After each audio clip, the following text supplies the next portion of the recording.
Environment Canada has updated.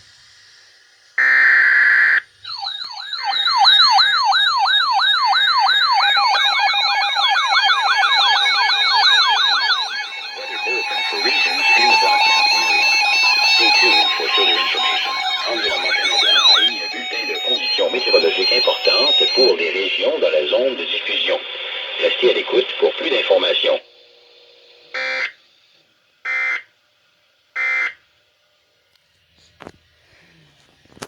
Environment Canada has updated a severe thunderstorm warning for southern Alberta at 11:16 p.m. Mountain Daylight Time, Friday, June 12th, 2020. A severe thunderstorm warning is issued for Newell County near Brooks, Rosemary, and Dutchess. Environment Canada has updated